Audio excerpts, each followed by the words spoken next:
Mais je pourrais être demain, dans une autre fonction, le relais entre ma commune, mais la région, puisque aujourd'hui c'est toute la région que je vais défendre à Namur, pour faire évoluer des dossiers, pour porter haut et clair les valeurs qui sont les nôtres, les valeurs régionales qui sont les nôtres, et Mons-Borinage en particulier. Jean-Pierre Lépine, bonsoir. Bonsoir. Et bonne année 2020, puisque c'est en pleine période de vœux qu'on vous reçoit ce soir sur le plateau de Face à vous, plein de bonnes choses, tout ça. On connaît évidemment la phrase habituelle en ce début d'année. Alors, vous avez repris votre travail parlementaire à Namur en ce début d'année, cette semaine. On peut dire que ce siège de député, c'est véritablement une grosse satisfaction de l'avoir décroché, une fierté dans votre carrière politique? Je profite de l'occasion tout d'abord pour vous réitérer mes bons voeux à vous et à l'ensemble des téléspectateurs.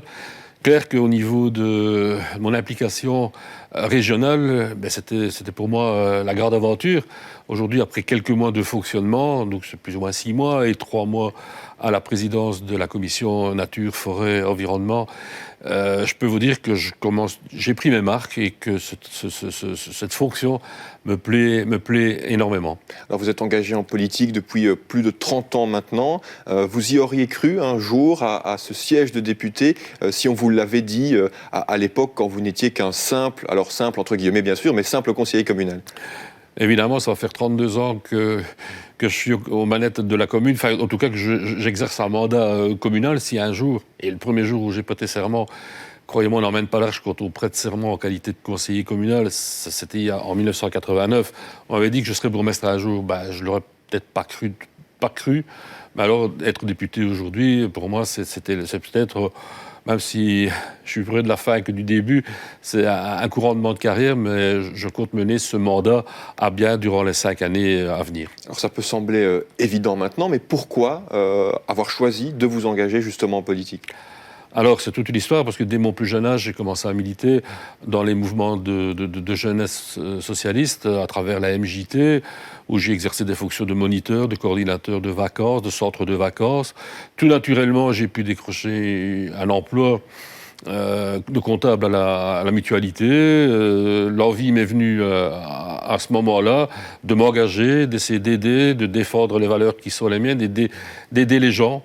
C'était au départ, c'était mon leitmotiv et c'était ce qui m'a poussé à me présenter à Carnion. J'étais connu aussi dans les milieux associatifs et surtout sportifs. Ça n'a pas changé? Non, ça n'a pas changé 30 ans après, mais j'ai eu la chance de jouer et de connaître le beau Borinage de Carnion de l'époque. Les milieux associatifs m'ont toujours aussi intéressé. Et tout naturellement, je me suis présenté, j'étais encore relativement jeune en 1988, j'étais peut-être un des plus jeunes sur la liste à l'époque. Et le bourgmestre de l'époque m'a dit, écoute Jean-Pierre, je pense que tu dois te présenter avec nous, tu vas incarner le renouveau, la jeunesse, patiente, et tu auras un jour ton tour, et j'ai suivi ses conseils. Alors on parlera évidemment en long et en large de Carnion, cette commune qui vous tient tant à cœur tout à l'heure, mais continuons à parler de Namur, une ville que vous découvrez. Vous étiez 2e sur la liste en mai 2019 pour les élections régionales.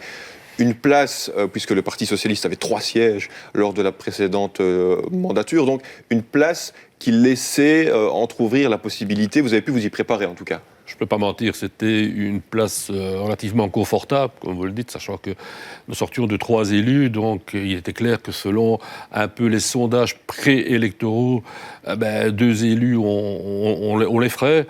Toute la question pour moi était de savoir si j'allais être dans ce fameux quota des 25% appartenant à la même famille politique qui m'aurait permis de cumuler et de rester au moins bourgmestre encore quelques temps.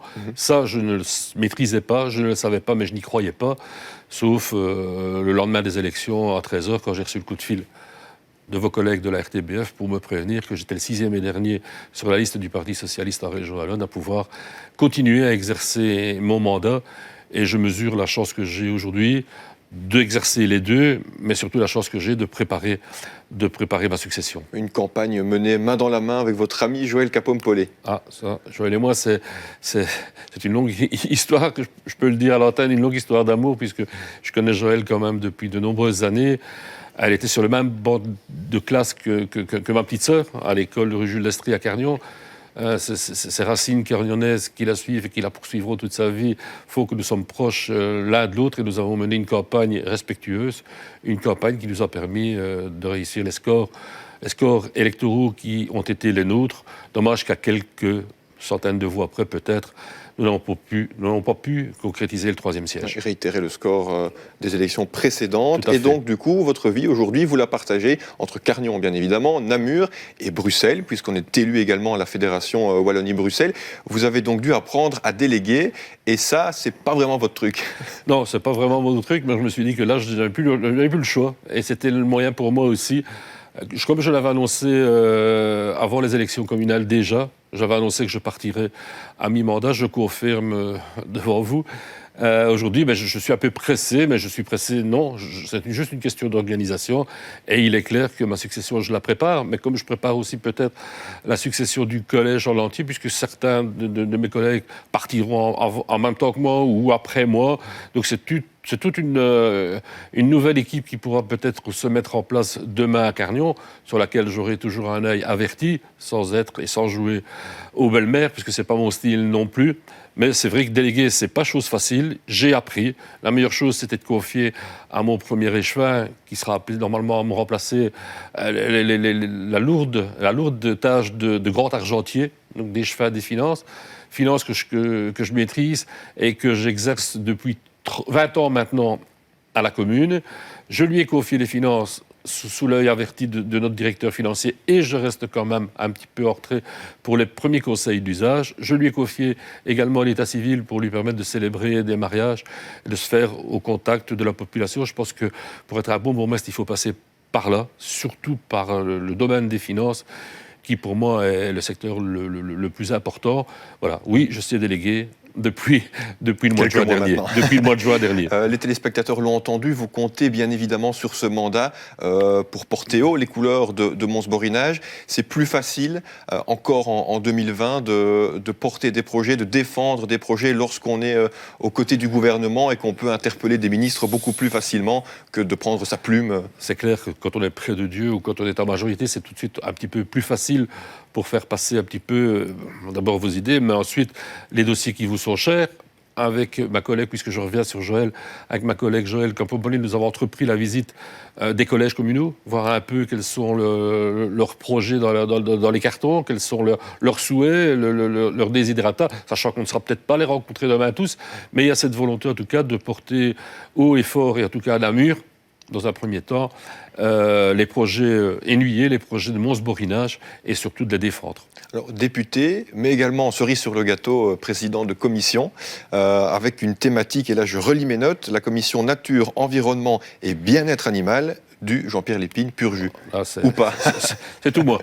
Non, effectivement, ma première grande surprise, c'est la confiance que m'a accordé le parti en m'octroyant cette présidence de commission, où je partais vers l'inconnu, tout à fait vers l'inconnu, dans des matières qui ne me sont pas propres, qui ne sont pas carnionnaises, au premier chef, puisque c'était des matières que je ne pratiquais pas au quotidien. Je m'y suis investi et je vous avoue qu'aujourd'hui, les scolites, la peste porcine, la pie bleue, le frelon asiatique et tout ce qui va avec en matière d'environnement n'ont plus de secret pour moi. Et vous croisez régulièrement Manu Disabato, je pense, dans cette commission. Oui, Manu qui fait un excellent travail également au niveau du Parlement, et qui, avec Madame Galland également, sont de précieux partenaires pour défendre les projets, parce que je les associe également, les projets Borino-Montois. Vous avez été toujours très clair en disant que si vous deviez choisir à l'issue de ces élections, vous iriez justement à Namur, sauf qu'aujourd'hui, votre score, il a permis de cumuler les deux fonctions, et donc vous avez vécu forcément la soirée du 26 mai, vous n'allez pas l'oublier, mais vous n'allez pas non plus oublier le 27 mai avec cette journée aussi là complètement folle. Journée complètement folle, exactement, donc je n'oublierai pas cette soirée du 26 où j'avais la certitude d'être élu, ne connaissant pas mon score personnel, puisque, souvenez-vous, les résultats sont arrivés très tard dans la nuit et j'étais déjà couché. Mais le lendemain matin, j'appelle mon premier échevin, lui disant « Écoute, voilà, tu vas m'aider à faire mes valises. Je serai député, voilà, je vais partir. » Et là commence la discussion entre nous deux, et je dois dire que ça se passe relativement bien. Et je m'apprêtais à laisser mon fauteuil vacant à la commune jusqu'à 13h, heure à laquelle je reçois un coup de fil un personnel ou anonyme, je ne sais pas ce qu'il faut dire, de la RTBF m'avertissant que j'avais fait le score qui me permettait d'être le 6e, ce qui était important pour moi, derrière des grosses pointures comme les camarades Collignon, Devin, Luperto, Furlan. C'était vraiment inattendu, quoi. Furlan, d'Hermagne, et j'étais le petit 6e, que c'était vraiment inattendu et inespéré, puisque je ne suis pas allé à la pêche au renseignement durant la nuit, afin de savoir si j'aurais pu réaliser ce score qui m'aurait permis de cumuler. Aujourd'hui, je reste installé et c'est une bonne chose, je pense, à la fois pour moi, je le dis, pour la commune de Carnion et surtout pour mon successeur, que j'ai le temps de préparer encore quelques temps. Et vous savez, à Télémbé, on dispose d'un gros stock d'archives. Et donc, première petite surprise ce soir, on va se replonger en 2012. Vous prêtiez serment à l'époque comme bourgmestre à Carnion. On regarde et on en discute juste après. Je jure fidélité au roi, obéissance à la Constitution et aux lois du peuple belge.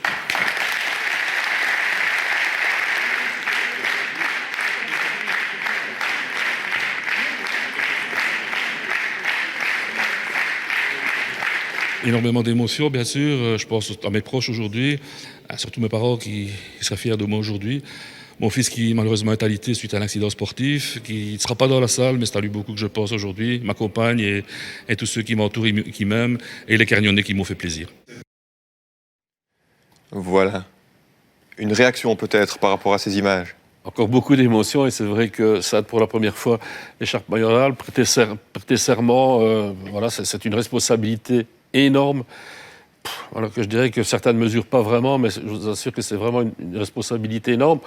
Maintenant, je l'ai voulu, je l'ai obtenu. Là, mon engagement a réellement commencé, et je pense que ça restera un de mes plus beaux souvenirs de ma carrière.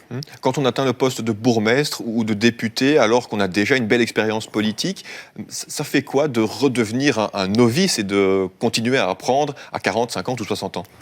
Je dirais qu'on apprend à tout âge. Et c'est vrai que d'être échevin, c'est bien, mais quand vous êtes échevin, vous dites, pour moi, c'est le bourgmestre. Et le bourgmestre est souvent mis en cause. Quand on est député, c'est un autre niveau de pouvoir aujourd'hui. Vous arrivez à pas de velours, vous arrivez tout petit. Vous demandez ce qui va vous tomber sur la tête. Parce que là, je dirais que chaque fois, je le dis aussi, on pratique de la politique de manière professionnelle. Si on peut considérer que dans une commune, on doit être proche des gens, on doit faire un peu de social, à la fois assistant social, on doit être conseiller, on doit être un petit peu tout ça quand on est bourgmestre. Quand on arrive là, il y a les enjeux politiques, il y a réellement la politique qui s'en mêle, la politique que je qualifierais de professionnelle. Là aussi, croyez-moi que c'est beaucoup d'émotions qui m'ont traversé quand j'ai prêté serment en qualité de député au mois de juin. Le poids du pouvoir véritablement dans ces institutions-là, avec des grands noms de la politique régionale et belge même. C'est clair que la première réflexion que je me suis faite également, outre chaque fois les pensées pour ceux qui me sont chers et qui sont malheureusement disparus, c'est de dire, ces gens-là, je les voyais à la télévision.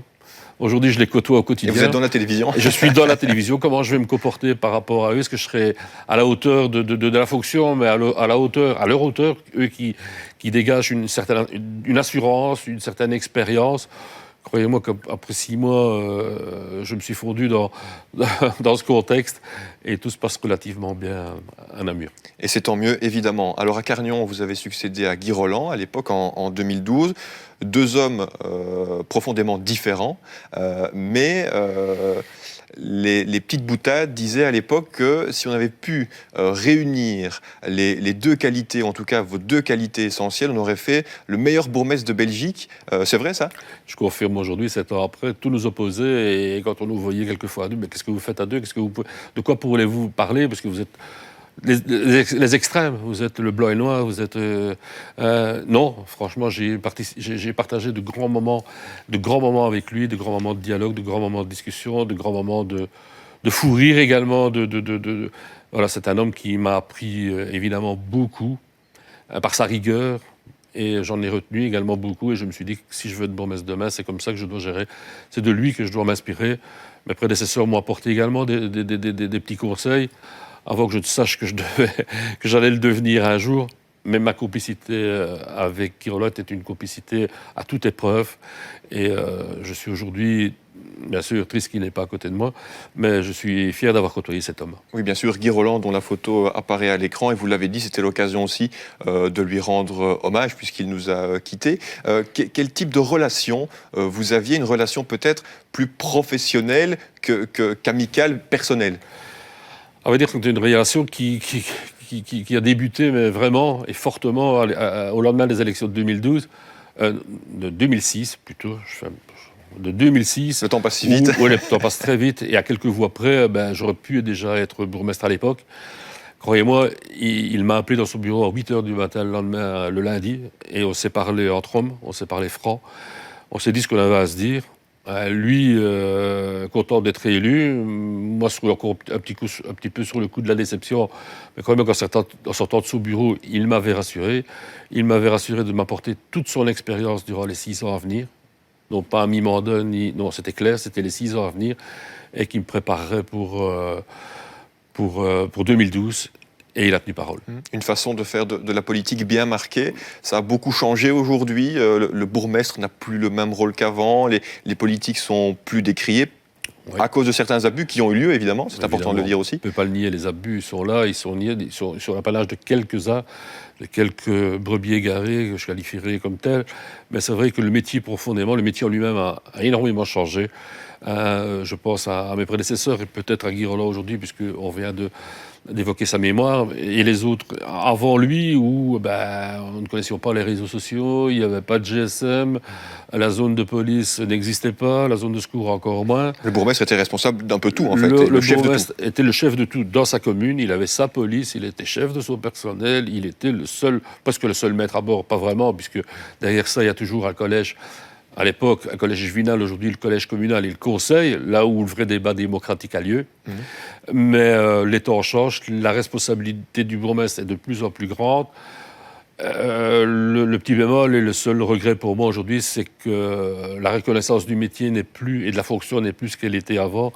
Je pense au garde champêtre, je pense à l'instituteur qu'on saluait presque quand on le voyait en rue. Le bourgmestre, c'était pareil. Aujourd'hui, il y a peut-être de la part d'une frange et heureusement d'une minorité de citoyens ce manque de respect, ce manque de reconnaissance par rapport à la fonction, qui est une fonction énorme, très importante et de plus en plus difficile. En 2021, vous partirez et pour assurer la transition évidemment à Carnion, mais aussi pour profiter un peu plus de votre famille et de votre petite fille que vous ne voyez pas suffisamment à vos yeux. C'est clair, je vous l'ai confié, ça c'est plus un secret pour personne. C'était même avant l'élection communale mon envie de partir à mi-mandat et de préparer une nouvelle équipe, de conforter surtout une nouvelle équipe pour lui permettre de travailler la fin de mandature et d'aller en position de force en 2024 pour être reconduit, et je n'en ai aucun doute, mais également pour partager des moments en famille où j'ai eu le grand bonheur d'être nono depuis 15 mois et je vous dis... Et je vous l'ai confié en aparté, c'est exact que je ne la vois pas assez, je veux la voir grandir. Et peut-être que le jour où je serai pensionné, je pourrai la conduire à l'école et partager avec elle d'autres moments importants dans la vie d'un grand-père. Des rêves simples, finalement. Des rêves simples, de proximité, des rêves... J'en ai plein la tête, comme de rejoindre l'Italie chaque fois que j'en ai l'occasion, puisque aujourd'hui... je ne vous cacherai pas que je m'y rends au moins 3 fois, voire 4 fois par an pour des courts séjours, et pour mes 3 semaines de vacances, où ça me permet aussi de me ressourcer, de revisiter un peu, de revisiter le passé et de passer de bons moments en famille, entouré de ceux que j'aime, de ma femme, de ma sœur et de toutes les descendances, puisque j'ai la chance d'avoir aussi un neveu, mon fils également, et surtout depuis 15 mois, un petit Julia. Alors une personne qu'on a déjà évoquée ce soir, mais dont on n'a pas encore cité le nom, c'est Damien Genard. Donc votre premier échevin, la transition se prépare doucement en coulisses. Vous m'avez confié en préparant cette émission, donc Damien qui était libraire, qu'il avait mis une trentaine de mois à construire ce que vous avez construit en 30 ans. Oui. Vous avez vu que j'ai pris la précaution de ne pas citer son nom jusqu'à présent, mais c'est vrai que Damien, que je qualifie et que j'ai qualifié durant toute cette campagne, chaque fois qu'il m'était possible de le présenter ou d'être dans un endroit public avec lui, je le présentais comme un extraterrestre, puisque je ne sais plus si je suis allé le chercher ou si c'est lui qui m'a téléphoné un jour pour me dire « Écoutez, Maria, je voudrais être sur votre liste ». J'ai trouvé l'idée d'abord plus que séduisante et je savais que la réussite était au bout de sa disponibilité et du fait qu'il se présente aux élections. ayant pignon sur rue, c'était le libraire, c'est le libraire sympa, le libraire disponible, à qui on peut demander un service, toujours prêt à le rendre, souriant, moqueur parfois. Donc c'était toutes ces conditions qui faisaient de lui, j'étais certain, un bon conseiller, mais à ma grande surprise, l'extraterrestre que je vais être qualifié a fait le 3e score il y a 6 ans, et a fait le 2e score dernièrement aux élections de 2018. Tout le prédestine demain à me succéder. Je vais le protéger. Je ne vais pas l'envoyer non plus au casse-pipe, chose que je suis en train de faire aujourd'hui, puisque je l'ai engagé parmi mes collaborateurs, ce qui me permet d'être au contact avec lui quasi tous les jours. Il n'y a pas un jour qu'on ne se téléphone pas ou qu'on ne prend pas des nouvelles l'un de l'autre sur des dossiers, mais pour préparer l'avenir doucement. Je pense qu'aujourd'hui, il est presque prêt, dans un an, il le sera. 3e score en 2012, vous l'avez dit. Grande surprise, et 2e en 2018, mais 2012, justement, grande surprise. Oui. On regarde. Oui. Voilà, je côtoie énormément de gens, étant libraire pour l'instant. Je côtoie énormément de gens. Et au fur et à mesure de parler avec eux, de dialoguer, ben voilà, c'est cette envie. Autant essayer de faire quelque chose. Et voilà, quoi. Et voilà, enfin, c'est l'émotion qui est là, et sincèrement, c'est pas évident de parler comme ça. Bon voilà, une réaction par rapport à cela. Il a quand même évolué au niveau de son discours. C'est une réaction à chaud et sur le coup de l'émotion, parce que je pense que s'il était convaincu de faire un score, il me l'avait promis, il n'était pas certain de faire le 3e. Et le 3e, c'était quand même en importance, c'est plus de 800 voix pour une première. Je me rappelle que moi, modestement, en 2018, j'avais fait 310. Donc, vous voyez un peu le delta et la différence qui l'amène aujourd'hui à être au-devant de la scène. Mais voilà, son discours a changé, et fort heureusement, mais aussi sa façon d'aborder les problèmes.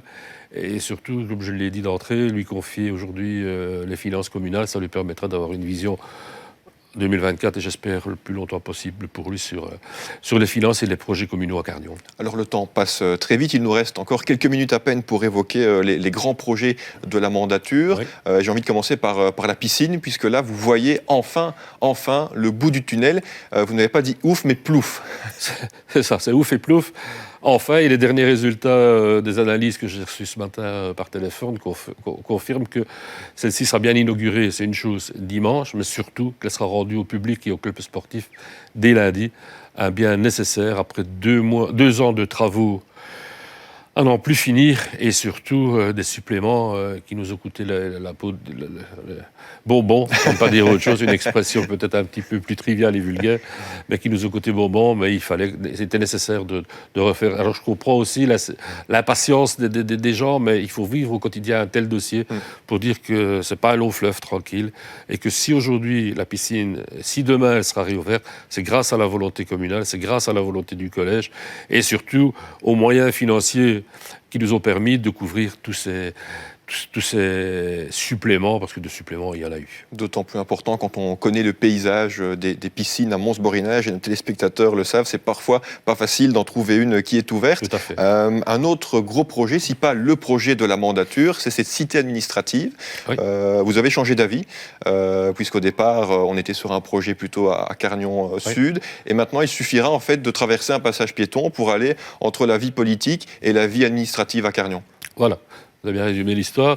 Il n'y a que les fous qui ne changent jamais d'avis. Et si j'étais persuadé pendant la campagne qu'un déménagement vers le quartier du Sud, dans un bâtiment déjà existant, était une solution, au vu du coût qu'elle a engendré la construction d'un nouveau centre administratif, j'ai revu mes prétentions, nous avons revu nos prétentions à la baisse, et on s'est dit pourquoi pas revenir en centre-ville sur un terrain qui est nu aujourd'hui et partir d'une construction nouvelle plutôt que d'une reconstruction qui va coûter la moitié du prix. La volonté également politique à ce niveau-là, c'est de regrouper les services du CPS avec ceux de la commune pour ne faire qu'un et rendre un service aux citoyens, un service complet, full option ou all-in, je ne sais pas ce qu'il est préférable de dire. Le bâtiment communal d'aujourd'hui restera le bâtiment d'apparat et restera le bureau du bourgmestre et des échevins. Et évidemment, on réfléchit aujourd'hui à lui donner quand même une seconde vie avec peut-être et sûrement la collaboration de la maison culturelle. Voilà, cette émission est bientôt terminée. En règle générale, le mot de la fin, c'est pour l'invité. On va respecter la tradition. Un mot peut-être à adresser aux Cargnonnais, mais à qui vous voulez finalement. C'est votre instant. Ah, c'est mon instant, ça n'était pas prévu. Non, on va dire ô combien je suis sensible à la fonction qui est la mienne aujourd'hui. Je sais que il ne m'en reste plus pour longtemps, mais je mesure ô combien j'ai connu de bons moments et ô combien j'ai pu faire avancer certains dossiers, pas seul évidemment, puisque c'est en équipe qu'on travaille, l'administration, le politique, et je pense qu'on ne doit faire qu'un quand on est bourgmestre d'une commune. Je suis un peu ému de ce que je vais dire, mais voilà, l'échéance se rapproche et chaque jour qui passe me fait me rapprocher de la porte de sortie, mais je resterai jamais bien loin et je serai toujours là pour aider la future équipe dirigeante. Voilà, merci beaucoup en tout cas de nous avoir accordé ces quelques minutes. Ça passe toujours très vite d'en face à vous. Quand on parle de Cargnon aussi, on aurait pu parler de Cargnon la sportive, de l'accueil extrascolaire et de plein d'autres choses encore. Une prochaine fois. Une prochaine fois, j'espère. Une prochaine fois, pourquoi pas. Merci beaucoup Jean-Pierre Lépine. Merci à vous. Merci beaucoup à vous, chez vous, de nous avoir suivis et on se retrouve évidemment mardi prochain pour un nouveau Face à vous. Au revoir.